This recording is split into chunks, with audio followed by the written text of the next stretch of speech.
যদিও অপদার্থ সরকার ছেলে মেয়েদের চাকরি দিতে পারছে না, যতটুকু দিচ্ছে মেধার ভিত্তিতে দিতে পারছে না। যার মেধা আছে সে চাকরি পাচ্ছে না, যার মেধা নাই, যার বাবার অর্থ আছে অর্থের বিনিময়ে চাকরি করছে।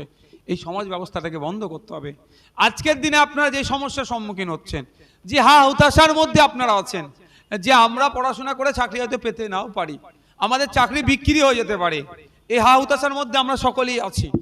আনিস আমাদেরকে যে শিক্ষা এক প্রকার তার কথার মাধ্যমে দিয়ে গেছে, সেটাকে পাথেয় করে আমরা চলবো। আমরা ছাত্র সমাজ যারা আছি, আপনারা দেশের ভবিষ্যৎ।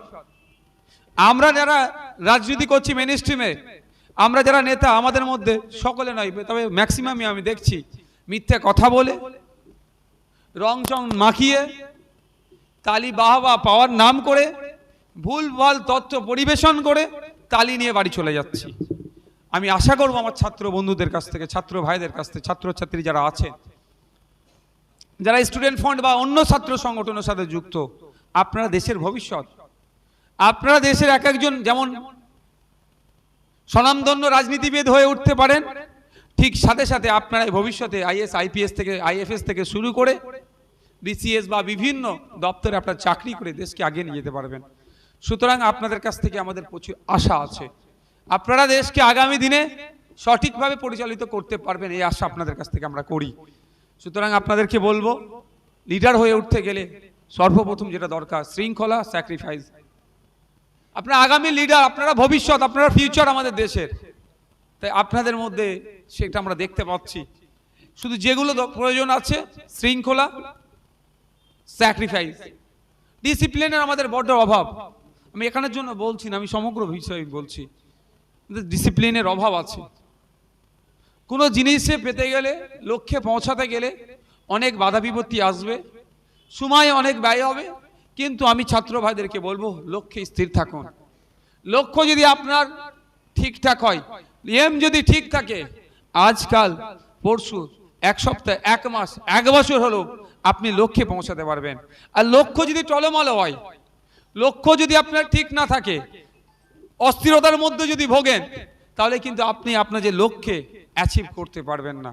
তাই আমার ছাত্র ভাই যারা আছেন, আজকে আপনাদের প্রতিষ্ঠা দিবসে আপনাদের কাছে অনুরোধ করব, যে বারবার বলবো, আমি আগের দিনে মিটিংয়ে বলছিলাম আমাদের জুলকার আর যারা ছিল, যে তোমাদের কাছ থেকে আমরা অনেক আশা করছি। আমরা এখন নেতার লেভেলে চলে এসেছি, তোমরা এখন নেতার লেভেলে আসোনি।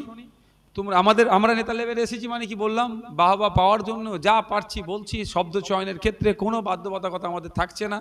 যে যাকে যে ভাষাই পারছে আক্রমণ করছে, কেউ কাউকে দালাল থেকে শুরু করে, কেউ কারো পাচাটা থেকে যা পারছে, যে শব্দ সংসদীয় শব্দ নয়, সেগুলো আমরা প্রয়োগ করছি শুধু নিজের অস্তিত্ব টিকিয়ে রাখার জন্য।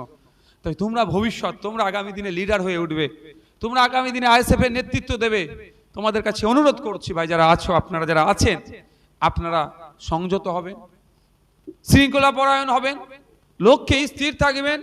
লক্ষ্য এটাই হবে যে আপনি আগামী দিনে লিডার হয়ে উঠবেন, আপনাকে যেন অনুসরণ করে, আপনার সাথে যেন সেলফি তোলার মতো মানুষের হৈ হুল্লোড় থাকে।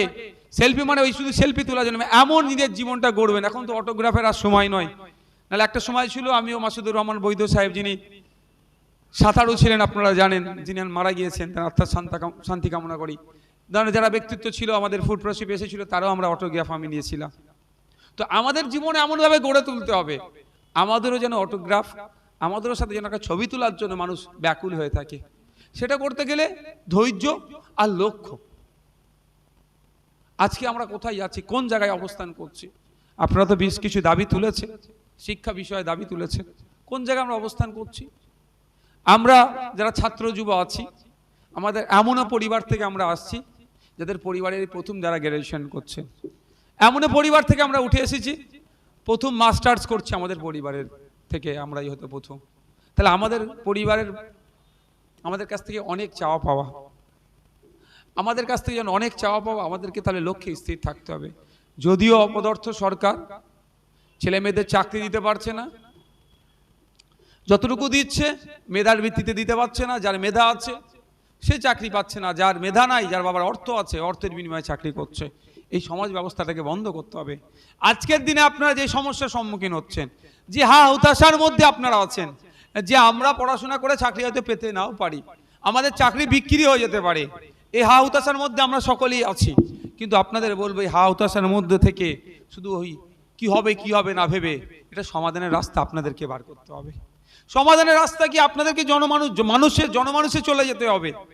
আপনারা ছাত্রদের মাধ্যমে তাদের গার্জেনের কাছে পৌঁছে যান, তাদেরকে সচেতন করুন যে আগামী দিনে চাকরি পেতে গেলে মেধার ভিত্তিতে হবে না অর্থের ভিত্তিতে হবে, অর্থের বিনিময়ে হবে, মেধা বিক্রি হয়ে যাবে কি হবে না সেটা ডিসাইড করছে আপনার মূল্যবান ভোট, আপনার সুচিন্তা ভাবনা, আপনার যে চিন্তা করবেন তার উপরে নির্ভর করছে।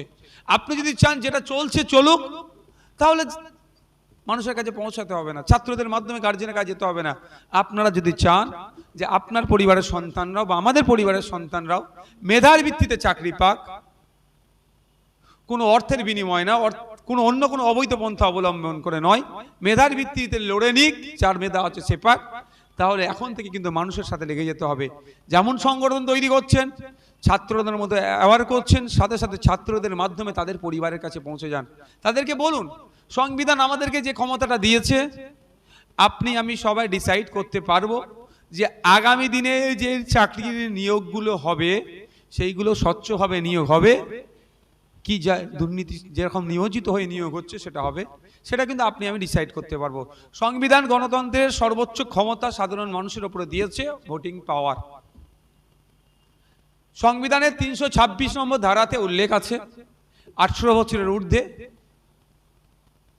মানুষ ভোট দিতে পারবে।